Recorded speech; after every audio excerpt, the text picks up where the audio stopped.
This committee is gathered today for what I consider one of its most solemn duties and one that I take very seriously. Federal judges, senators, the President of the United States, we all take an oath to uphold the Constitution. We make promises to do justice, to tell the truth. At its core, that's what judges do, right? Figure out the truth, figure out justice. My mom, a second-grade teacher, spent her life teaching little kids what was right or wrong, what was true or false. I still believe it matters, and so do the American people. But we are dealing with a president who doesn't think truth matters. And he has allies in Congress who in the past defended our democracy, but are now doing his bidding. Senators who clearly set out that the president, a precedent that the president in an election year should wait, that we should have an election, and that then the people choose the president, and the president chooses the nominee. That was your precedent. It has been said that the wheels of justice turn slowly, and justice, on the other hand, can move at lightning speed, as we are seeing here today. We cannot, and you watching at home should not, separate this hearing from the moment we are in and from the judge he is trying to rush through.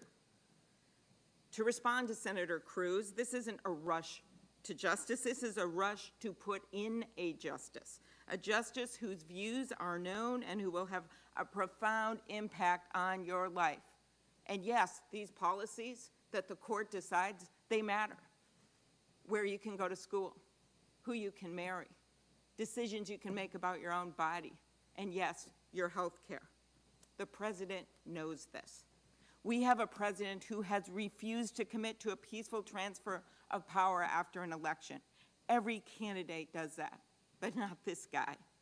We have a president who has fired or replaced 5 inspector generals, Senator Grassley, who has fired an attorney general, an FBI director, and is now going after their replacements. We have a president who divides our country each and every day. He has called our military suckers and losers. He's refused to condemn white supremacists, and he has the gall to hold up a Bible as a prop in front of a church instead of heeding its words, to act justly. And now he says this election will end up in court. Why, Senator Cruz? Does President Trump matter? He is putting the Supreme Court in place, in his words, to, quote, look at the ballots, end quote. Well, I won't concede that this election is headed to the court because you know at home exactly what the president is up to. That's why you're voting. That's why you are voting in droves. Why are you voting? Well, you know that your rights, your health care is on the line. You know that they are trying to push through a justice who has been critical of upholding the Affordable Care Act, and they're doing it in the middle of a pandemic. And you can see here in this room the misplaced priorities of this Republican-run Senate, and it's in your hands to change it. Are they working to pass a bill to help Americans to get the testing they need to save their lives? Are they working to help the moms trying to balance a toddler on their lap while balancing a laptop on their desk? Are they trying to help our seniors isolated, missing graduations and birthdays? Are they passing the bill the House passed that would help our economy? That's not the priority. Instead, they choose to do this. So no, we cannot divorce this nominee and her views from the election we are in. We didn't choose to do this now, to plop a Supreme Court nomination hearing in the middle of an election. They did. So the reason people aren't going to fall for this is because it is so personal. The over 210,000 people who have died, the school canceled, the small business closed, the job you don't have, the degree you couldn't get. It's personal to me because my husband got COVID early on. He ended up in the hospital for a week on oxygen with severe pneumonia. And months after he got it, I find out the president knew it was airborne, but he didn't tell us. We were cleaning off every surface in our house, and my husband got it anyway. We didn't know. And my dad, at 92, he got it in his assisted living. I stood there outside his window in a mask, and he looked so small and confused. He knew who our family was, but he didn't know what was going on. I thought it was going to be the last time that I saw him. He miraculously survived. But Marnie Zhang, she didn't. Marnie was a rising star, the chairwoman of the St. Paul School Board in just 31 years when COVID took her life. Her dad felt sick. She went with him to the hospital because he was scared, and then she got sick, never got off a ventilator, and died. The daughter of Hmong refugees whose parents fled Laos to a refugee camp in Thailand before arriving in Minnesota. Marnie and her 7 siblings grew up in St. Paul. Their family, the American dream. This is who this virus has taken from us. Someone who has left behind a mother and a father and 7 siblings who loved her, and someone who undoubtedly would have made the world a better place. The president could have saved so many lives. Instead, he's been reckless, packing people in without masks for your nomination party, Judge Barrett. 35 people got sick. The president himself ends up in the hospital, and when he leaves, Walter Reed, still contagious, he defiantly takes off his mask and walks into the White House. And then he lies and says the virus will magically go away. The truth matters.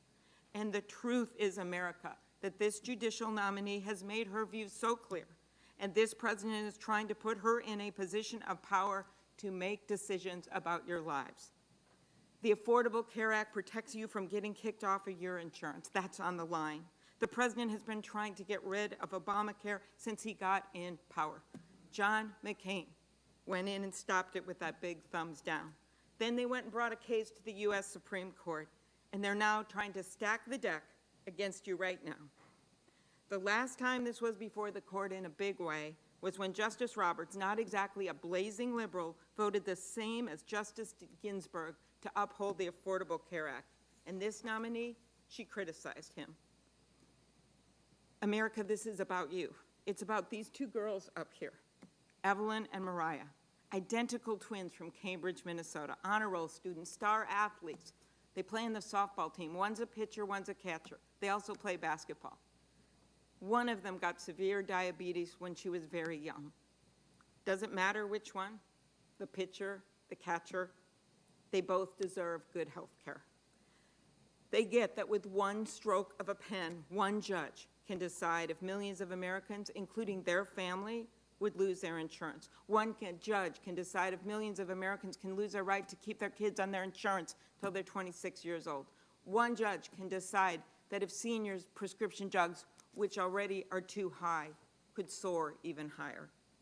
This is a judgeship that was held by an icon who voted to protect your health care, Ruth Bader Ginsburg, a woman who never took no for an answer.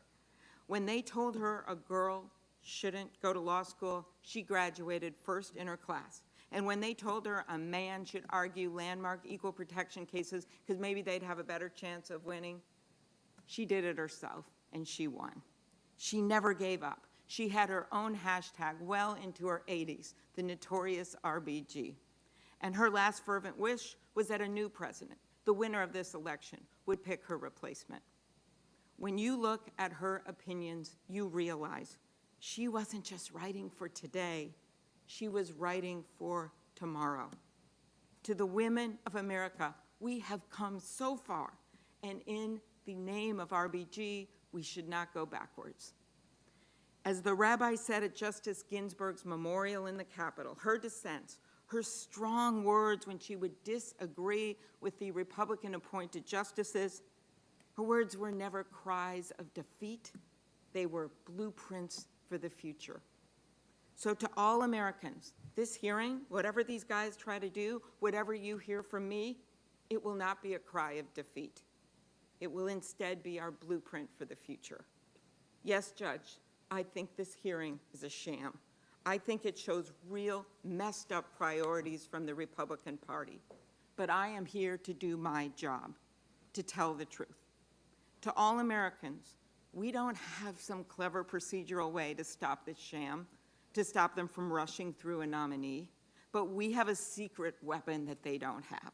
We have Americans who are watching, who work hard every day, believe in our country and the rule of law, whether they are Democrats, Republicans, or independents. They know what this president and the Republican Party are doing right now is very wrong, In fact, 74% of Americans think we should be working on a COVID relief package right now instead of this.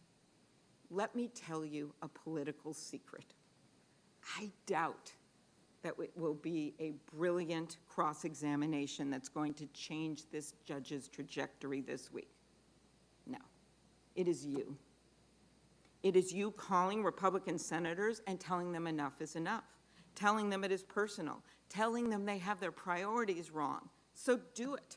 And it is you voting even when they try to do everything to stop you. It is you making your own blueprint for the future instead of crying defeat. So do it. This isn't Donald Trump's country. It is yours. This shouldn't be Donald Trump's judge. It should be yours. Thank you, Mr. Chairman. Senator Sass.